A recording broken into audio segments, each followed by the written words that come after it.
Hombre, hombre sin muerte, la noche respiró tu suerte. 14 de junio de 1928 es la fecha señalada en el acta de nacimiento de Ernesto Rafael Guevara de la Serna. Ese día, Ernesto Guevara Lynch y Celia de la Serna anotaron en Rosario al primero de sus 5 hijos.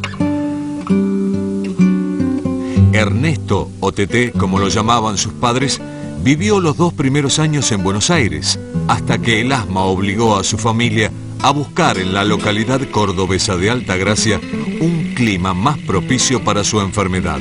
Allí estuvo 17 años. Siempre, por lo menos yo lo veía así, se destacó como muy inteligente, muy rápido,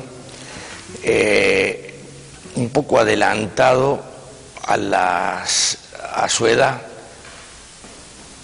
Pienso que un poco influyó su enfermedad, es decir, había momentos en que no podía salir, entonces la madre se ocupaba de educarlo. La madre de Ernesto, Celia Guevara, una excelente mujer, una mujer muy culta, inclusive le enseñó a hablar francés a Ernesto.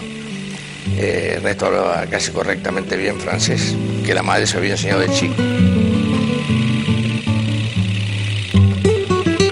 Los juegos de chicos, como siempre, el fútbol era lo que más hacíamos todos los días, o ir a nadar, en fin, y andar excursionando por las sierras y montes de Altagracia.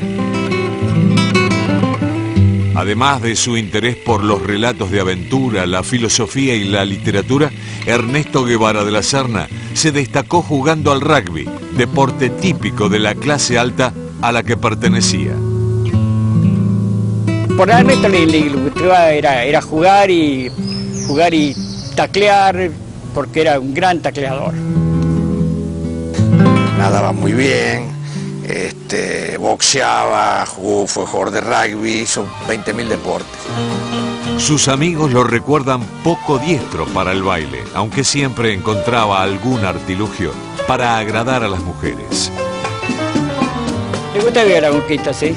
Pese a que no se iba a bailar, porque el gran pretexto de aquellas épocas era el salir a bailar. No, Ernesto no sabía bailar, no tenía ni idea. Bueno, pero se las arreglaba siempre y era realmente un ganador con las mujeres. Lo único que nunca pudimos conseguir ninguno de nosotros fue hacerlo bailar, porque tenía un canuto en cada oreja y entonces nos preguntaba qué están tocando, un vals, era un bolero, bailaba un vals y después se reía, no le importaba nada. El mundo comenzaba a convulsionarse en los tiempos de su infancia y adolescencia y serían la Guerra Civil Española y la Segunda Guerra Mundial los hechos que despertarían su curiosidad. La procedencia, digamos, o la formación, mejor dicho, de Ernesto era una formación con ideas socialistas. En Altagracia habíamos vivido toda la guerra de España. Ernesto, cuando era chico, durante la guerra de España tenía un mapa y todos los días escuchaba radio y leía el diario y él iba marcando en ese mapa cómo se desarrolló la guerra en España, hasta que triunfó Franco. O sea que ya Ernesto llevaba eso adentro. En 1948 empezó a estudiar medicina y 2 años después realizó su primer viaje por el noroeste argentino en una bicicleta con motor. Esa experiencia alentaría el gran sueño de Ernesto Guevara, descubrir Latinoamérica. Un tipo destacado, siempre fue destacado, y con una facilidad de adaptación a cualquier circunstancia. Ernesto podía vivir en la indigencia, Ernesto podía vivir en la opulencia, él se sentía cómodo en cualquier lado. Así que era un chico, diría, que salía de lo común. Pero en cuanto a la amistad, a sus amigos, era uno más de nosotros, que ganaba y perdía a todos. En diciembre de 1951, Ernesto Guevara y Alberto Granado comenzaban a remontar el continente desde el sur. Salíamos en la moto, Ernesto se da vuelta para saludar y como estaba tan cargada atrás, se levantó. Todo era perdida, y casi me llevo por delante el tranvía 2 que subía por frente a mi casa. Seguí avanzando como unos 20 cuadras, y Ernesto atrás mío, diciéndome malas palabras, que me callara, porque y yo decía, pero desgraciado, me querías matar, ¿por qué no parabas? Digo, mira, si paramos a pocos metros de la casa, viene mi mamá, viene el viejo, viene mi hermano, empiezan a llorar y se jodió el viaje.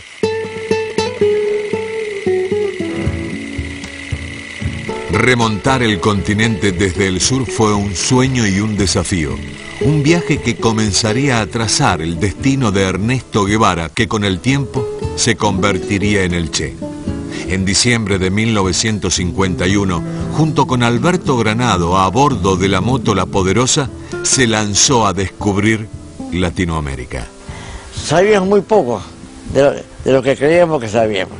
En realidad, nosotros teníamos siempre ese rechazo al hecho de que en Argentina se supiera más de Grecia antigua que de los Aymaras, o que de Machu Picchu, o de tantas cosas importantes que había en América Latina, pero que no las conocíamos.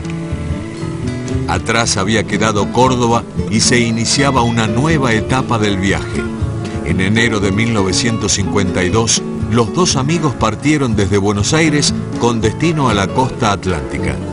Desde el mar pusieron rumbo a los Andes, cruzando a Chile por Bariloche, y desde allí se encaminarían hacia el norte, pasando por Perú, Colombia y Venezuela. Con nuestra pinta de vago, llegamos a un médico, pero después empezamos a hablar de medicina, empezamos a hablar de deporte, de literatura, y la gente se asombraba.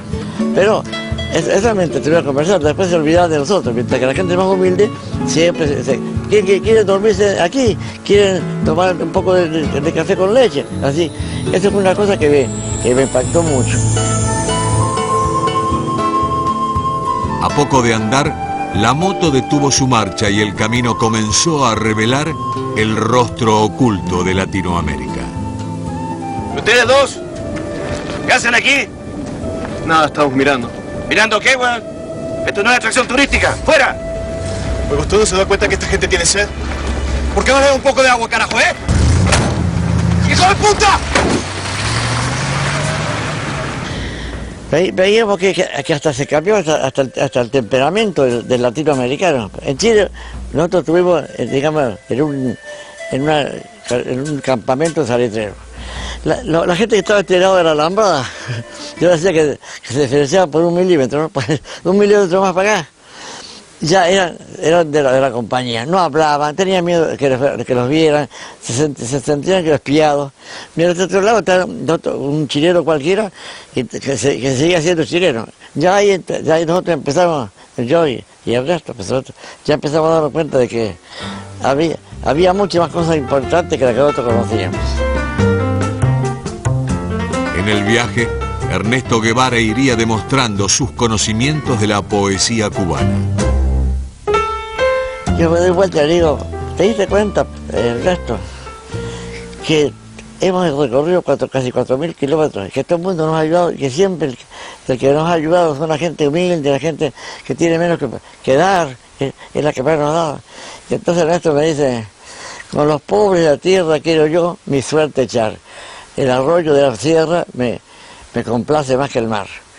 Y yo le pregunté, ¿quién es? Neruda. Dice, no, dice, José Martí.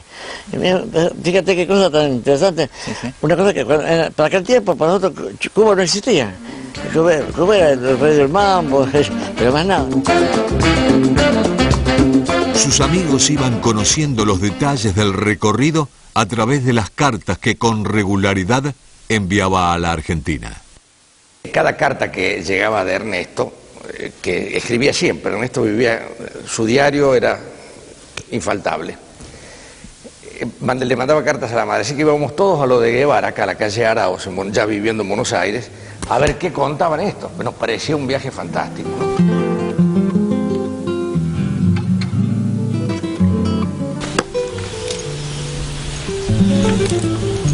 Mire, doña Rosa, le voy a dejar estas pastillitas. Se toma una con cada alimento y una antes de dormir. Esto le va a ayudar a sentirse mejor. Ya a partir de ese contacto que él tiene con una enferma en Valparaíso, que llega todo triste diciéndome lo mal que está viviendo esa mujer, que se iba a morir, que le manda una carta a la madre también. Ya de ahí, ya te claro, está un poco adornado por mi propia imaginación, ¿no? Ya veo al Ernesto como transformándose un poco en el futuro Che. En Lima entraron en contacto con el médico Hugo Pelle, especialista en lepra y dirigente del Partido Comunista Peruano, y luego se internarían por el Amazonas para llegar al leprosario San Pablo. Aquel viaje concluyó en Venezuela, donde los compañeros de ruta tomaron nuevos rumbos. Alberto Granado consiguió trabajo en un leprosario de Caracas y Ernesto Guevara decidió volver a la Argentina en julio de 1952 para terminar la carrera de medicina. Atrás quedaban 7 meses de vida errante que moldearon una personalidad que ya no sería la misma.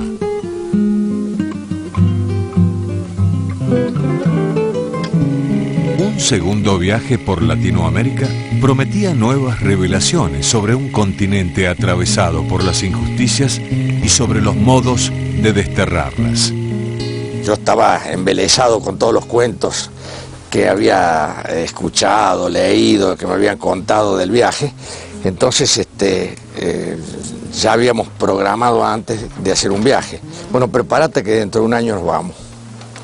Entonces yo lo miré y le dije, ¿pero vos te crees que vas a probar 12 materias en un año? Me dijo, ya vas a ver. Y así fue.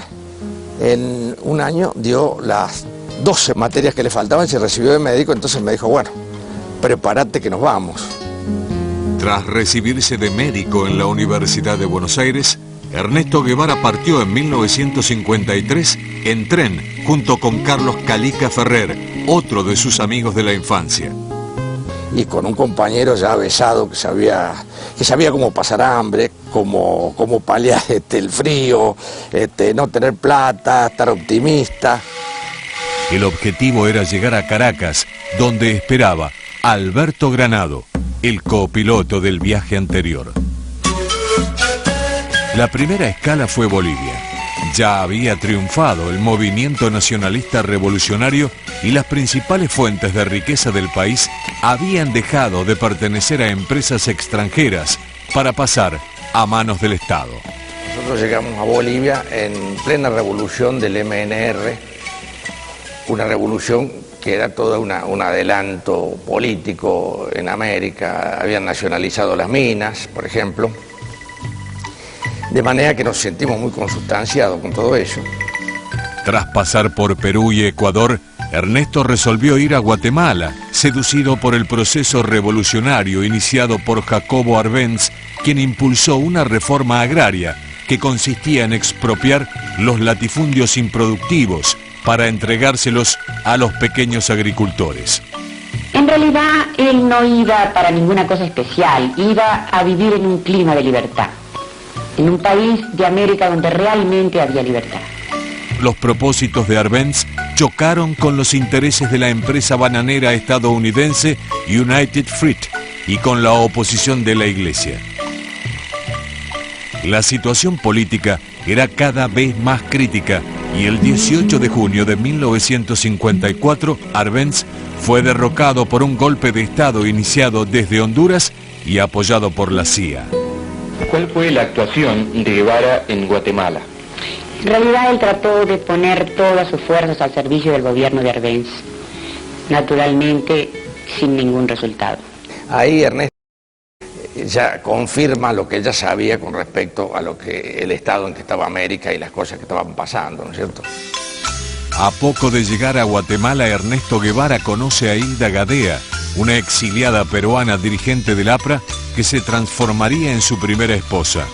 Por su intermedio conoció a otros exiliados que lo conectaron con un grupo de cubanos, entre los que se encontraba Nico López, quien le puso el apodo de Che por la recurrente muletilla que utilizaba aquel médico argentino.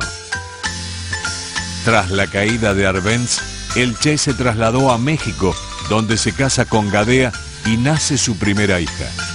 Allí trabajó como fotógrafo y como médico. En 1955 conoció a los hermanos Fidel y Raúl Castro, que habían salido de la cárcel cubana donde fueron confinados por el asalto al cuartel Moncada de 1953. El primer como acontecimiento que me impacta fue un amigo mío me dice, mirá, una foto donde estaban presos, los que habían metido preso a todos, Fidel y todos los que estaban preparando la expedición a Cuba, y entre los que estaban médico argentino, y ahí me entero en qué estaba Ernesto.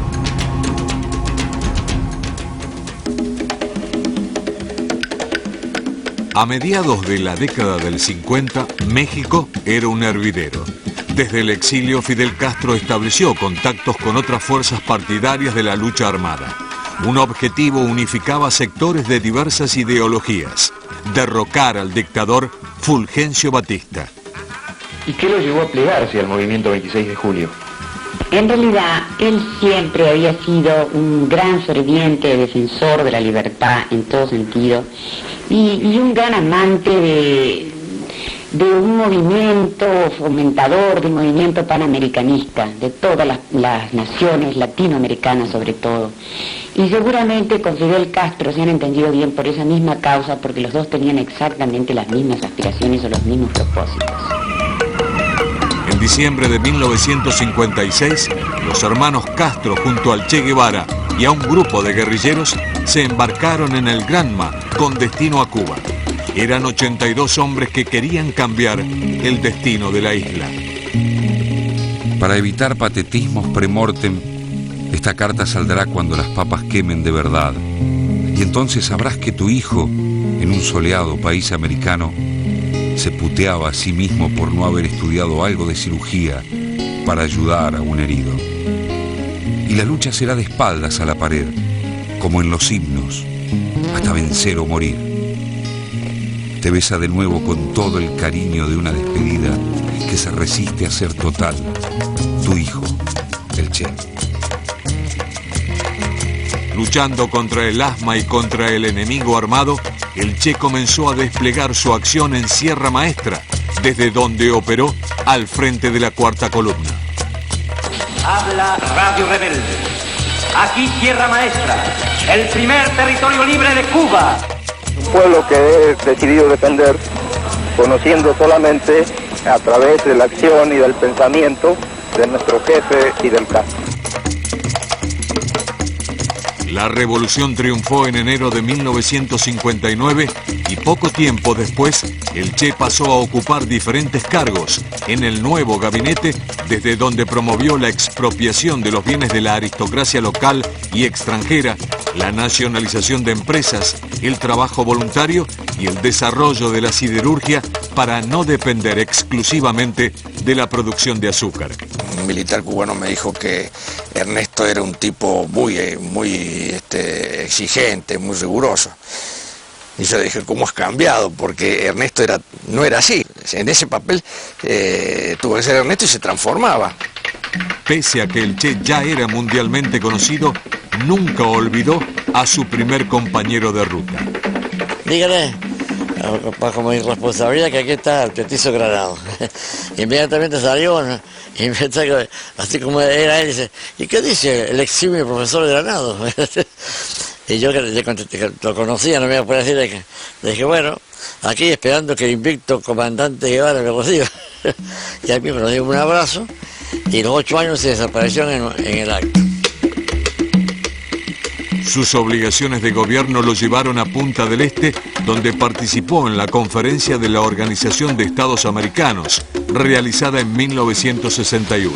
Y así podía hablar de la redistribución del ingreso, que en Cuba se hace efectiva porque se le quita a los que tienen más y se le permite tener más a los que no tienen nada o a los que tenían menos.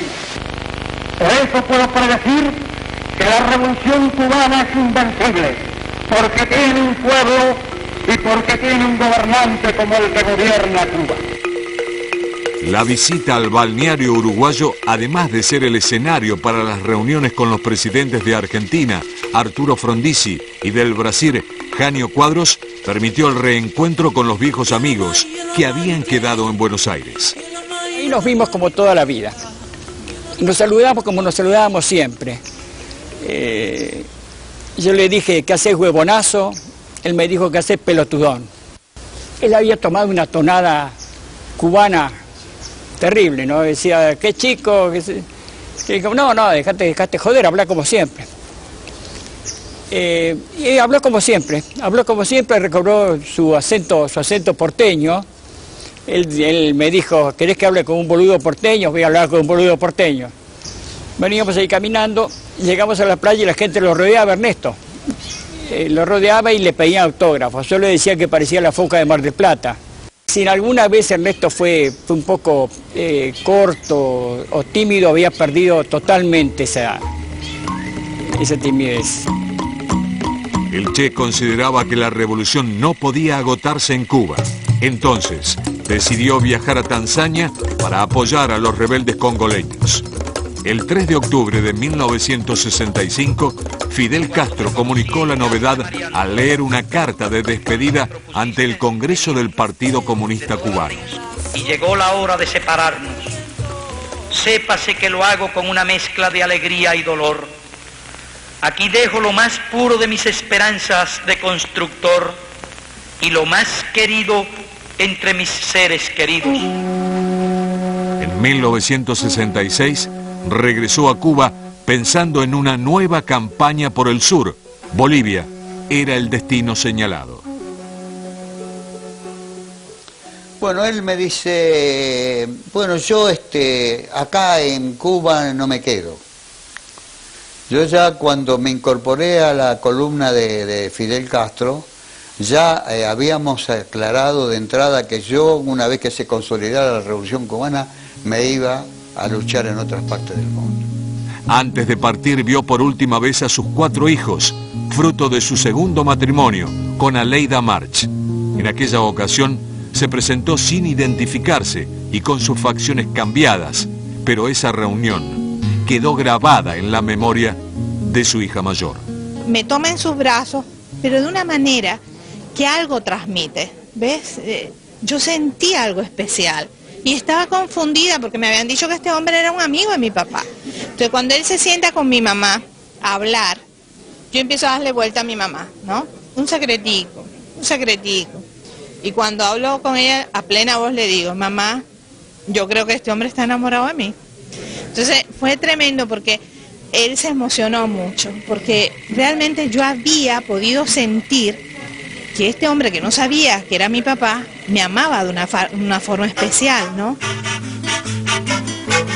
Extender la revolución al resto de Latinoamérica fue el objetivo que se trazó el Che, y Bolivia fue el lugar señalado para iniciar un plan que incluía a otros países.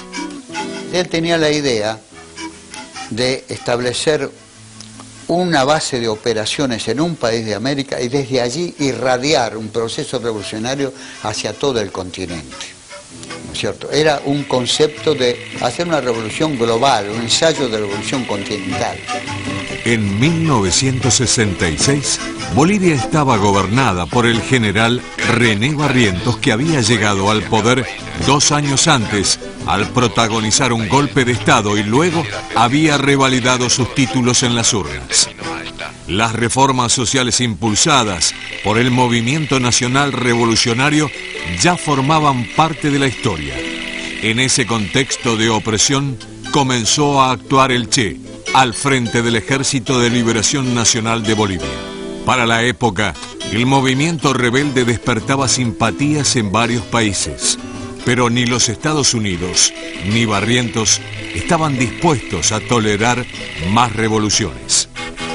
La columna al mando del Che estaba compuesta por 47 personas, 26 bolivianos, 16 cubanos, 3 peruanos y 2 argentinos. Indudablemente han creado una atmósfera de incertidumbre en el pueblo boliviano. Esta forma de liberación solamente pueden concebir mentes totalmente desviadas. Los pueblos nuestros necesitan de tranquilidad, de paz, para pasar de su nivel de economía, de subsistencia, a economías superiores mediante el trabajo, el esfuerzo y la convivencia. Los enfrentamientos armados se iniciaron en marzo de 1967 y en agosto la CIA ordenó que 2 de sus agentes se sumaran a la cacería. El combate a la guerrilla contó con apoyo financiero y militar de la Casa Blanca, que siguió paso a paso el desarrollo de las operaciones. Ya se había hecho un pacto militar campesino de contenido anticomunista fundamentalmente. Y eso hace que los campesinos en Bolivia, en vez de apoyarlo a Che, lo persiguen y lo delatan permanentemente. El 8 de octubre de 1967, el Che fue herido de bala en un combate en el monte y trasladado a La Higuera, donde fue recluido en una escuela. El abuelo llega hoy día a Valle Grande. El abuelo de nuestro código era el Che. Yo agarro mi moto, me voy a Valle Grande, estaba a no más de 60-80 kilómetros, y el pueblo estaba vacío y silencio, totalmente. Se había trasladado al aeropuerto, se sabía que llegaría el Che vivo o muerto, nadie sabía cómo. Al día siguiente su cuerpo era exhibido en público en Valle Grande. Fue muy impactante para mí verlo al Che muerto, lo reconocí en la hora. El Che ya era una leyenda en vida. La versión oficial indicaba que el Che había caído en combate, aunque la verdad tardaría en conocerse. Me llamó la atención la facilidad con la que lo desvestían. Dije, es imposible, no puede ser. El hombre no está rígido. Hubo un momento que burlé los servicios de seguridad y coloqué la mano delante, encima del Che. Casi me desplomo porque el hombre estaba tibio. Veo con más calma el pecho. Tenía pólvora alrededor de un orificio de bala en el pecho, exactamente a la altura del corazón. Mi diagnóstico médico fue inmediato. Este hombre no ha muerto ayer, no pasa de 4 o 5 horas que ha muerto, porque comprobaba, para mí, evidentemente, un asesinato. El lugar donde fue enterrado el Che permaneció en secreto. Sus restos fueron recuperados recién después de 30 años y trasladados a Cuba. 18 horas de cautiverio precedieron el asesinato cometido el 9 de octubre de 1967.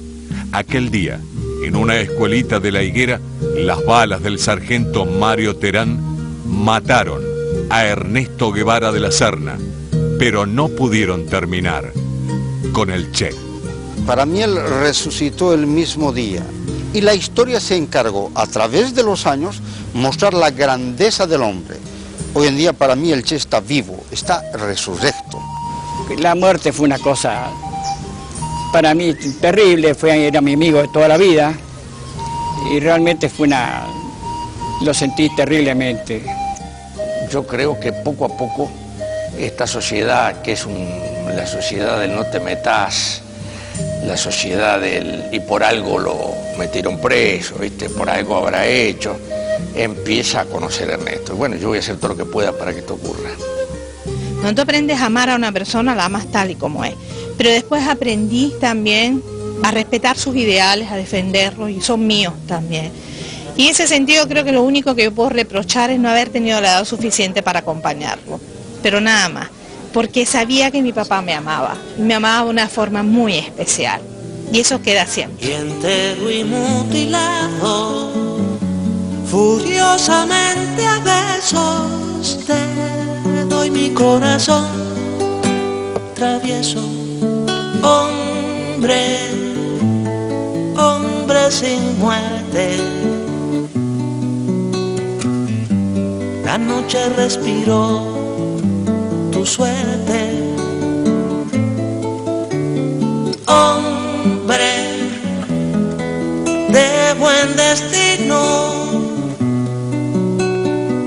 y hay luces puestas en camino, hombre sin muerte.